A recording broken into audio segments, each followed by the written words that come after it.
J'ai vu passer un timelapse pour faire cet asset sur X de manière destructive, et je voulais voir si on pouvait le faire avec SpeedFlow de manière non destructive. Et en fait, oui. Comme on peut le voir, c'est tout simple. Donc je vais vous montrer comment faire ça.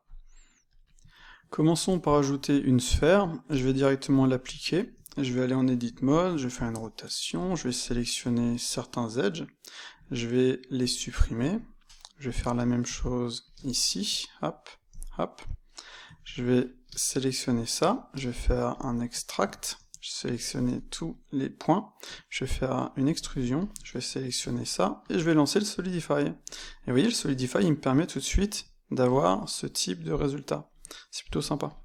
Donc là, on va sélectionner cet objet-ci, on va ajouter un Solidify, on va ajouter un bevel, on va ajouter une subdivision de surface. Voilà. Sur celui-ci, on va ajouter ça. Je vais ajouter une grid, je vais peut-être ajouter une subdivision ici, on va faire un scale, on va dire là, un scale ici, et ce que je peux faire, peut-être diminuer le nombre de subdivisions, voilà, ça me va, je vais l'appliquer, je vais sélectionner ça, ça, ça, ok, ensuite ces éléments-ci, et en fait ceux-là, voilà, et je vais pareil lancer le Solidify. Vous voyez, ça va tout de suite me donner ça. Je vais ajouter un miroir, je vais faire Shift X pour avoir un bisect en X, et ça fonctionne tout de suite, c'est nickel. On va le garder tel quel.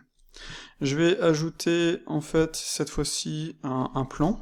Je vais aller en Edit Mode, RY90. Je vais venir me mettre ici, peut-être faire un scale vertical. Vous voyez, clac, voilà. Donc là, on a ça, je vais ajouter des loops. Je vais en ajouter 3. Ok. Là, je vais en ajouter aussi. On va dire ça. Donc là, je vais sélectionner ça, ça. Ensuite, celui-ci, comme ça. Voilà. Voilà. À partir de là, j'ai juste à faire un Solidify.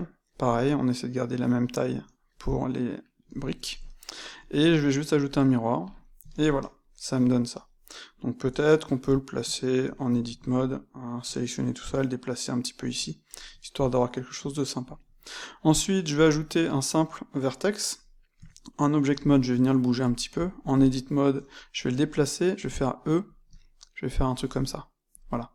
Donc là, sur le screw, je vais entrer 4, comme ça. Je vais ajouter un Solidify, je vais ajouter un bevel, voilà. Je vais faire une rotation en Z de 45 degrés. Hop là.